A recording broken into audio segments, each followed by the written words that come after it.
Hey guys, this is my second video for today. I usually don't do this, but I just filmed a video on a book haul, and I also mentioned that I was doing another video today for a book giveaway. I'm surrounded by a million books right now because I have my book haul stash here and then this giveaway stash.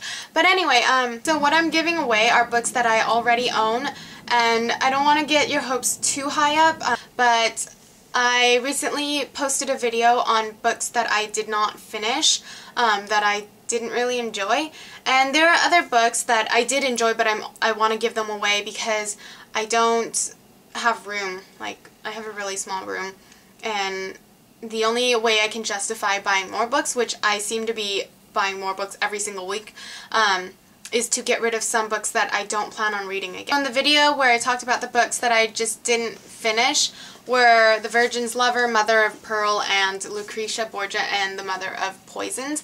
So these are books that I didn't find too interesting, but I know, because they have really good reviews, I know there are people out there who will really enjoy it. It just wasn't my cup of tea. So I don't like to read the back cover, as I mentioned before, but I will because I want you guys to kind of get a taste of what it is about.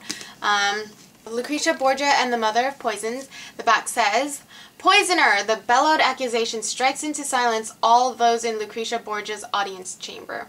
Lucretia has fled Rome to a loveless marriage with Alfonso, heir to the Duke of Ferrara, to escape the rumors that she is utterly depraved, incestuous, a lecher, a poisoner.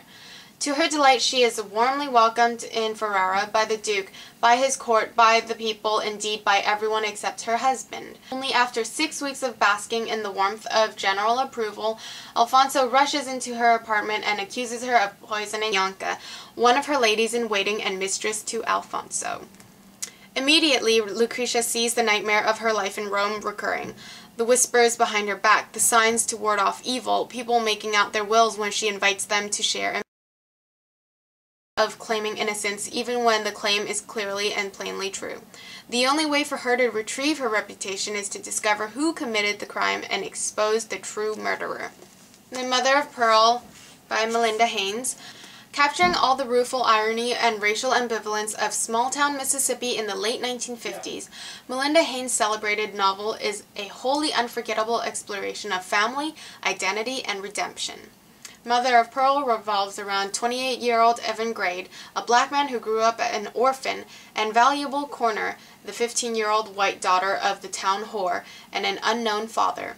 Both are passionately determined to discover the precious things neither experienced as children: human connection, enduring commitment, and above all, unconditional love. A startlingly accomplished mixture of beauty, mystery, and tragedy, Mother of Pearl marks the debut of an extraordinary literary talent. It is very controversial, and I usually don't like such serious books. I want to read for fun, but for those of you who are interested in a really good piece of literature, Oprah recommends it. I would recommend it for you too. Next one I'm giving away is The Virgin's Lover by Philippa Gregory. So it's a national bestseller. It says, "In the autumn of 1558, church bells across England ring out the joyous news that Elizabeth I is the new queen. One woman hears the tidings with utter dread. She is Amy Dudley, wife of Sir Robert, and she knows that Elizabeth's ambitious leap to the throne will draw her husband back to the center of the glamorous Tudor court. Elizabeth's excited triumph is short-lived.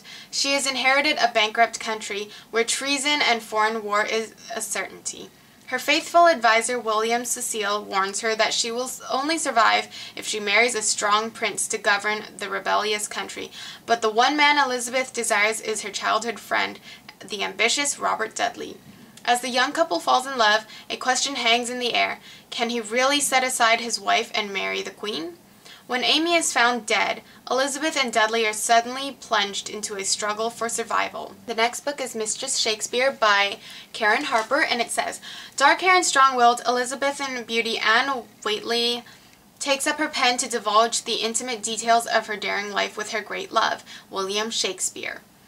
As historical records show, Anne Whately was betrothed to Will just days before he officially wed the pregnant Anne Hathaway. Forced to acknowledge Will's publicity-sanctioned marriage, Anne nevertheless continues to honor their secret union, the coming together of two passionate souls that will ultimately survive separation and betrayal, triumph and tragedy. Traveling with Will between the rural Stratford upon Avon and teeming London, Anne carves out a unique life for herself in the theatre, even as she helps Will forge a thriving career amid political turmoil and professional jealousy. Persecution and plague, insurrection and inferno, friends and foes all play parts in Anne's engaging story. It's a classic. Dun, dun, dun, dun. Dracula. Many of you know the plot to Dracula since it is a classic. Some of you may not, so I'm going to read the back. Jonathan Harker, a solicitor's clerk from London, travels to Transylvania to settle some business with the mysterious Count Dracula. In England, Harker's fiancée Minna receives a visit from the Count, as does her friend Lucy. Harker returns from his traumatic journey and joins Dr. Van Helsing on a vampire hunt in an attempt to rescue his beloved Minna. Dracula. By day he sleeps in a tomb beneath his desolate castle. By night he stalks the countryside, driven by a supernatural and deadly hunger. His quiet smile hides canine teeth.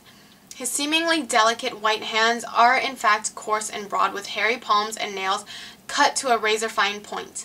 His touch yields an uncontrollable. His sustenance is the lifeblood of others. His victims become helpless under his hypnotic spell. There is no escape from this evil being who inhabits the shadows of the dark and dismal night. Beware of the ever-present blackness and the shadows of the evening. Ooh, scary. This is the last book I'm giving away. This is my most recent book that I finished, and it's called She's Come Undone by Wally Lamb, and another Oprah's Book Club book.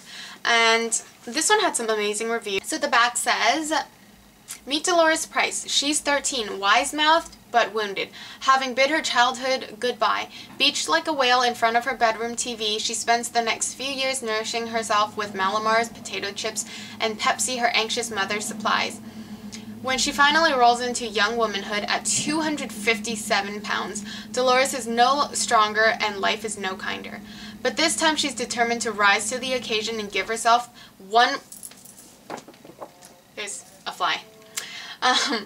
Dolores is no stronger and life is no kinder, but this time she's determined to rise to the occasion and give herself one more chance before really going belly up. So this is a really good book. It's covers her life from her childhood all the way to her 30s. Life is a series of unfortunate events, but she's a really strong woman. She puts up with a lot, and overall I think this is a really good book and it's really inspirational. My only request is that you must be a subscriber to me. I want to give these books away to people who will stick around to watch my future book reviews and giveaways and book hauls and all that. So if you're not a subscriber, just click the yellow button. It's not that hard and it's free.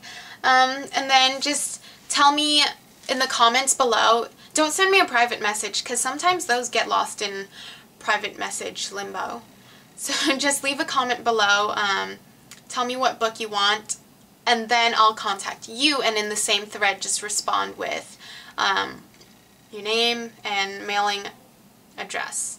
So don't fret if you aren't selected to receive any of these books, because I plan on doing this probably once every month or every other month, because there are a lot of books, lots and lots of books that I plan on giving away, because I always buy books. I don't like going to the library because I like to own it just in case it's a really good book and I want to read it over and over again. And I've seen people like sneeze in their books and like scratch their bums with it or something. Like, I want my book to be like clean and nice, because books are very personal to me. I love them, and I take pretty good care of my books. So yes, thank you all for watching, and best of luck to you guys, and I